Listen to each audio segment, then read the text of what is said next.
Բարև բոլոր նրանց, ովքեր դիտում են մեզ, ես գտնվում եմ Իզմիրլյան բժշկական կենտրոնում եւ կենտրոնի էնդոսկոպիկ բաժանմունքի ղեկավար Տիգրան Ավետիսյանի հետ այսօր զրուցելու եմ մի շատ կարևոր թեմայի մասին, դա կոլոնոսկոպիան է, ինչը շատերը անտեսում են եւ իհարկե այն խնդիրները, որոնք կարելի է կանխարգելել դեռևս վաղ փուլում, արդեն անտեսելու դեպքում կոլոնոսկոպիայից վախենալու պատճառով այն չանելու դեպքում իհարկե կանգնում են լուրջ փաստերի առջեւ։ Դե իհարկե դրանցից ամենատարածվածը հաստաղիքի քաղցկեղն է, որը հիմա բավականին լայն տարածում ունի, խնդիրը նաև երիտասարդացել է եւ այս ամենը չէր լինի, եթե կոլոնոսկոպիան կատարվեր ժամանակին։ Նշեմ նաև, որ եթե նախկինում ցուցված էր այն կատարել 50-ից տարիքի մարդկանց մոտ, ապա հիմա խնդիրը երիտասարդանալուն զուգահեռ ավելի հակված են կատարել 40 եւ ավելի տարիքում։ Հիմա զրուցենք բժշկի հետ այս թեմայի կարևորության մասին։ Բարև բժիշկ։ Բարև։ Եվ այսպես կոլոնոսկոպիան եմ ընտրել որպես կարևոր թեմա։ Խնդրեմ ներկայացրեք, թե առհասարակ ինչու են մարդիկ նախ այսքան վախենում կոլոնոսկոպիայից, ինչպես է կատարվում այս պրոցեդուրան եւ այն անցավ է, անվնաս է, այս ամենը խնդրեմ մի փոքր ներկայացրեք պրոցեդուրան։ Մեր կենտրոնում կոլոնոսկոպիան գրեթե ամբողջությամբ կատարվում է ներերակային ազգայացման միջոցով, այսինքն պացիենտը որևէ տհաճ զգացողություն չի ունենում, ներերակային ազգայացման միջոցով կոլոնոսկոպիան ավելի հարմարավետ է դառել եւ պացիենտների համար եւ բժշկի համար։ Եվ տևողությունը շատ կարճ է, այո, դրա։ Տևողությունը կախված է մի քիչ անհատական է, կարող է մի շատ ֆակտորներից կախված, հիմնականում մոտավորապես 20-ից 30 րոպե։ Ամբողջ գործընթացը, այո։ Եվ դրանից հետո հենց անմիջապես պարզ է դառնում այն նույն րոպեին հիվանդին իրազեկում են, թե ինչ է կատարվում, այո, իր հետ աղիքների ներսում։ Հիմնականում ուշացած դեպքերն են շատ, թե արդեն սկսել են նաև ժամանակին ախտորոշվել։ Ոչ, կարող եմ ասել, որ մեր ազգաբնակչությունը բավականին ինֆորմացված է այդ տեսանկյունից եւ շատ պատասխանատու են դարձել իրենց առողջության նկատմամբ։ Բավականին վաղ ժամկետներում սկսել են դիմել, որը շատ ողջունելի է։ Հիմնականում, ինչպես դուք նշեցիք, եթե կա ժառանգական նախատրամադրվածություն պացիենտի մոտ 40 տարեկանը արդեն այն տարիքն է, որը կարելի է մեկ անգամ արդեն անցնել, առաջին անգամ անցնել հետազոտությունը։ Իսկ եթե չկա ժառանգական նախատրամադրվածություն, այդ դեպքում 45 տարեկանում։ Այո, իսկ բժիշկ, եթե ենթադրենք 40 տարեկանում կատարվել է եւ ամեն ինչ նորմալ է, ոչ մի խնդիր չկա, պետք է տարի մեկ կատարել, թե 5 տարի մեկն էլ բավականին է այս դեպքում։ Եթե չի հայտնաբերվել որևէ խնդիր 40 տարեկանում, բայց կա նախատրամադրվածություն, հաջորդ այցը ճիշտ կնի 3 տարի հետո կատարել։ Այո, իսկ եթե դա էլ չկա 5 տարին երևի թե բավական է, այո։ Այո, եւ եթե նախկինում կոլոնոսկոպիայի այս ողջ գործընթացները մի քիչ վախեցնում մարդկանց ցավային առումով, իսկ հիմա դուք ինչպես նշեցիք, այն ազգայացման տակ է կատարվում եւ շատ հպանցիկ ազգայացման, այսինքն դա որևէ հետագա ներգործություն չի ունենում առողջության վրա, չէ։ Դա մեր հիվանդներից շատերը ազգայացումը շփոթում են այսպես ժողովրդական լեզվով ասած նարկոզի հետ, ոչ դա նարկոզ չէ։ Այո, դա կապ չունի որևէ ձև վիրատական նարկոզի հետ, դա ուղղակի ներերակային ազգայացում է, սեդացիա, որը որևէ կողմնակի էֆեկտ չի թողնում ոչ հիշողության հետ կապված։ Դա է ուզում հարցնել, հիմա էլ դրանից են մարդիկ, չէ՞, խորշում, ասես վախենում են ազգայացման հետևանքներից, հիշողության կորուստ եւ այլն։ Պացիենտի մոտ սխալ է, երբ օգտագործում են նարկոզ տերմինը, քանի որ նրանք միշտ շփոթում են վիրահատական։ Այո, բայց տարբեր տեսակներ են այստեղ նշենք, ահա։ Այո։ Ես կցանկանայի նաև խոսենք այն մասին, թե ինչ է կատարվում այն ժամանակ, երբ կոլոնոսկոպիայի ընթացքում հայտնաբերվում են պոլիպներ։ Շատ հաճախ հենց այդ փոքրիկ պոլիպներն են, որ հետագայում քաղցկեղային լուրջ բջիջների են վերածվում, լուրջ ուռուցքային գոյացությունների են վերածվում, արդյոք հարկ է լինում դրա համար էլ հատուկ տեղեկացնել եւ նոր սկսել վիրահատել, թե հնարավոր է ընթացքում նաև այս խնդիրը վերացնել։ Միանշանակ ճիշտ է նախապես տեղեկացնել պացիենտին, ուրեմն եթե պոլիպների առկայության դեպքում, որ պետք է բացատրել թե դա ինչ է եւ պետք է պացիենտին զգուշացնել, որ դրանք հեռացվել են, չնայած նախկինում դա կախված էր ֆինանսի հետ կապված էր, որովհետեւ պոլիպի հեռացումը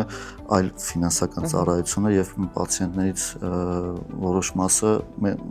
պատրաստ է միայն կոլոնոսկոպիայի համար, պատրաստ կարող են պատրաստ չլինեն ֆինանսապես այդ գումարը վճարելուն։ Հիմա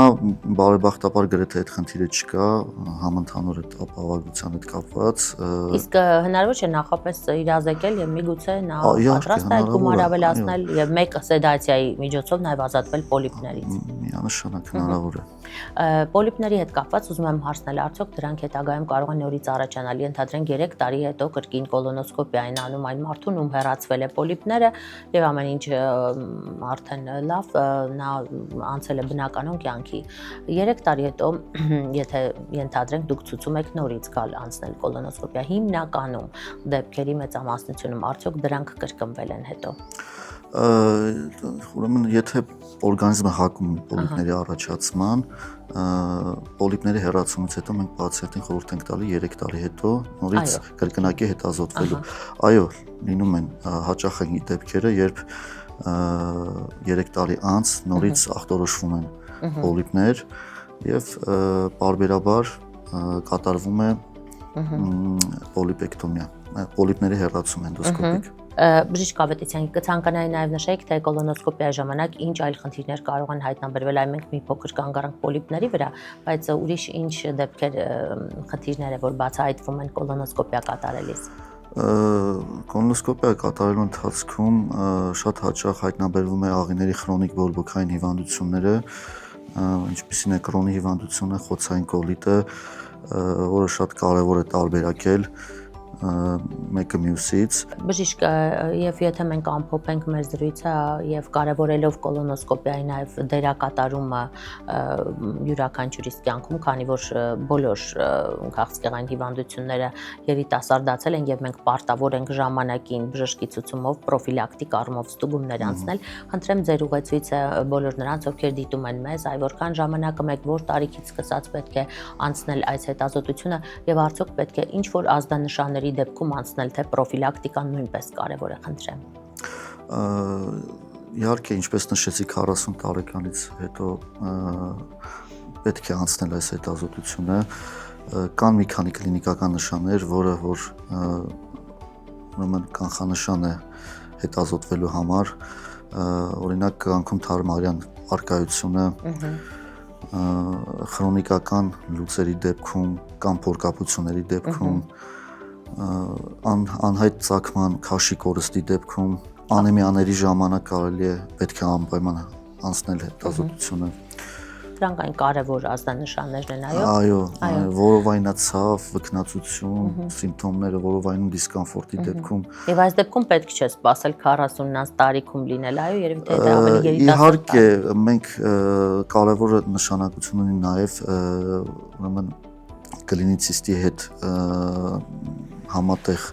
աշխատանքը, այսինքն երբ որ գաստրոենտերոլոգը կոնսուլտացիայից հետո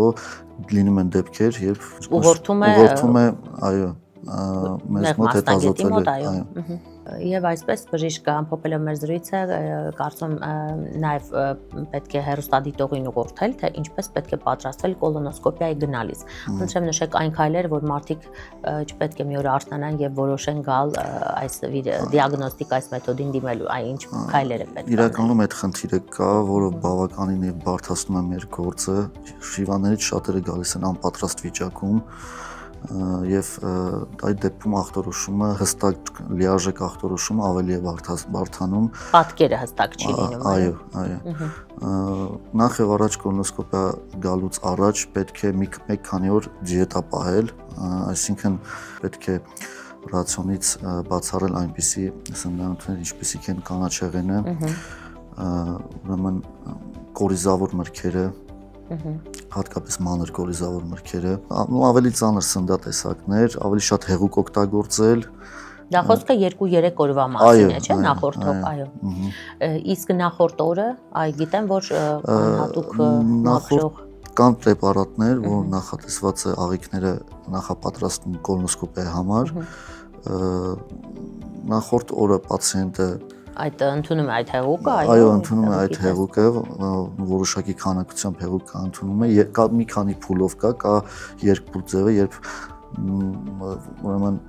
դեղորայքի մի մասը օգտագործում է երեկոյան մի մասը, այո, առավոտյան։ Հենց խնդիրը նրանում է, որ հիվանդներից շատերը ամբողջությամբ չեն օգտագործում այդ դեղորայքը, վիճակի չեն լինում ֆիզիկապես, այո, շատերը նույնիսկ խաբում են, ասում են թե օգտագործել ենք, դրա համար աղիքների պատրաստումը լինում է ոչ լիարժեք։ Բայց սա հնարավորություն է տալիս ամբողջական պատկեր ստանալ, մաքուր պատկեր ստանալ, դրա համար պետք է հստակ հետևել։ Մենք կարողանանք հստակ պատասխան տալ պացիենտին, շատ կարևոր է, որպեսզի դեղորայքը ճիշտ օգտագործվի եւ ամբողջությամբ։ Այո։ Բժիշկ, եւ երևի թե այս խնդրի տարածումից ելնելով է, որ ձեր փոքրիկ ծառայությունը դարձել է հիմա մեծ բաժանմունք, այդպես է։ Այո։ Որքան ժամանակ է, որ Իզմիրլյան կենտրոնում գործում է այս ծառայությունը, այս մեծ բաժանմունքը։ Արդեն գրեթե 6 ամիս է գործում է բաժանմունքը։ Իզմիրլյան բժշկական կենտրոնը ձեռք է բերել նոր սերնդի սարքավորում, որը բավականին հեշտացնում է վաղ ախտորոշումը հիվանդությունների, ինչպես նաև միջամտությունների իրականացումը։ Շնորհակալ եմ բժիշկ կարևոր ինֆորմացիայի համար, կարծում եմ նաև բոլոր նրանք, ովքեր կոլոնոսկոպիան կարևորում են եւ պետք է դիմեն, նաև հստակ պատկերացրեցին, թե ինչպես պետք է դրան պատրաստվել եւ ինչպես դիմել բժշկի։ Շնորհակալ եմ ձեզ։ Ձեզ եմ շնորհակալ։ Բոլոր նրանք, ովքեր դիտում էին, մեր շնորհակալություն եմ հայտնում ուշադրության համար։ Նշեմ նաև, որ ես զրուցում էի Իզմիրլյան բժշկական կենտրոնի էնդոսկոպիկ բաժանմունքի ղեկավար Տիգրան Ավետիսյանի հետ, դե ինչ բժիշկը նշեց կոլոնոսկոպիայի կարևորությունը բոլոր աղիքային հիվանդությունների կանխարգելման հարցում, ինչպես նաև քաղցկեղային բջիջների վաղ հայտնաբերման հարցում, ինչը հիվանդության բուժման լիարժեք գրավական է, ինչպես նաև դուք հասկացաք, թե ինչպես պետք է ճիշտ դասավորել քայլերը կոլոնոսկոպիայի մեկնելիս։ Այսքանը այսօրվա համար հետևեք մեզ եւ կստանաք ձեր առողջության հետ կապված ամենակարևոր եւ արժեվորված ինֆորմացիան։ Հանդիպենք։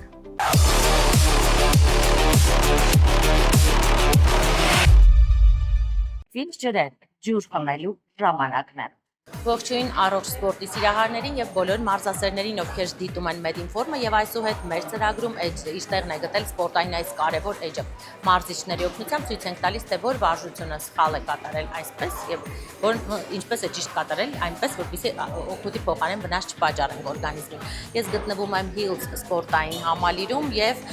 մարզիչ Հայկի հետ միասին հիմա պետք է հասկանանք, թե մեջքի եւ նստատեղի մկանների համար կատարվող այս շատ սիրված մարզասարքը որ դեպքում է սխալ կատարվում եւ որ դեպքում է ճիշտ կատարվում։ Ողջույն Հայկ։ Բարձր։ Այս մարզասարքը ես նույնպես շատ կիրառում եմ, շատ սիրում եմ, բայց լինում են դեպքեր, երբ տուն գնալուն պես զգում եմ, որ այս հատվածը մեջքի ներքևի հատվածը ցավեր է նկատվում։ Արդյոք ես այդ դեպքում սխալ եմ կատարած լինում, սա հնարավոր է։ Հնարավոր է եւ սխալ կատարել եւ ցավեցնել մեջքի մկանները։ Ահա։ Վարությունը կատարում ենք, հենվում ենք մարզասարքի վրա։ Ահա։ Մի քիչ կուզենանք բարձրացնել մարզասարքի դեպի վրա։ Քանի որ նա բարձրահասակ է, դա հասակի հետ պատասխանեցնող կուզենանք։ Ահա։ Կարող ենք կատարել քաշով եւ առանց քաշի։ Ահա, տվյալ դեպքում 25 կիլոգրամ։ Սկսնակների խորհուրդ կտայի կատարել վարությունը առանց քաշի։ Ահա։ Մարմնի քաշով մեջքը պահելու ենք ուղիղ։ Այս մարզասարքով մենք կարող ենք մարզել մեջքի ստորին հատվածի մկանները, նստամկանը եւ ազդրի ետևի մասի մկանները։ Մեջքի մկանները մարզելու համար սկսնակցներին խորհուրդ կտայի վարությունը կատարել առանց քաշի։ Ձեռքերը կպահենք դեպի վեր։ Իջնելուց դեպի ձգվում ենք դեպի առաջ, մեջքը դեպի ուղիղ պահենք։ Բարձրանում ենք միջև որ հավասարվի ողնաշարը։ Նա ճիշտ է կատարում։ Ահա։ Շատ Եվ լավ։ քարով Վերևում արտաշնչում ենք պարտադիր, 1 վայրկյան ֆիքսում ենք ու դանդաղ իջնում ենք դեպի ներքև։ Իսկ այդ պետք է շատ իջնել մինչև հատակը, թե կիսով չափ։ Ու միջև վերջ պետք չի որ իջնենք, եթե ցանկանում եք կատարել մեջքի մկանների մարզումը։ Մյուս մկանները մարզելու համար կարող եք իջնել միջև ներքև։ Հայկ, իսկ այս վարժությունը կատարելիս երբեմն մինչև վերջ կարող ենք իջնել եւ կիսով չափ։ Որն է ճիշտ։ Երկուսն էլ, ահա։ Միջև վերջ իջնելու կարիք չկա, քանի որ մեջքի մկանները պետք է լարված պահենք։ Միջև վերջ իջնելու դեպքում արդեն մեջքի մկանները կթուլանան։ Նորից վերև բարձրանանք, նորից էլի կձգվեն։ Ցանկալի է լարված վայել միջև վերջ եւ բարձրացնել վերևում 1 վայրկյան։ Խնդրեմ, կատարեք, տեսնենք ճիշտ եք դուք կատարում։ Արդյոք սխալ նկատում եք հիմա մեր մարզվողի պարագայում։ Դանդաղ իջնել։ Շատ ճիշտ։ Պետք է դանդաղ, այո, իջնել։ Մի քիչ դեպի առաջ ձգել։ Բարձրացնել։ Իսկ այդ գլուխը հետաքրքիր է, պետք է հայացքը վերև լինի, թե գլուխը կա։ Չէ, նեյտրալ, ոչ վերև, ոչ ներքև։ Շնորհակալ եմ։ Էլ ինչ մարզումներ առանց ջուր խմելու։ Այնպես որ պիտ ջրեր, ճիշտ ջուր խմելու ժամանակն է։ Մարզվելիս պարտադիր մի քանի կում պետք է ընդհատ խմել մարզման ընթացքում, որպեսզի օրգանիզմը չհասցնի ծարավել, չորանալ եւ սպառել իր ջրային բոլոր ռեսուրսները։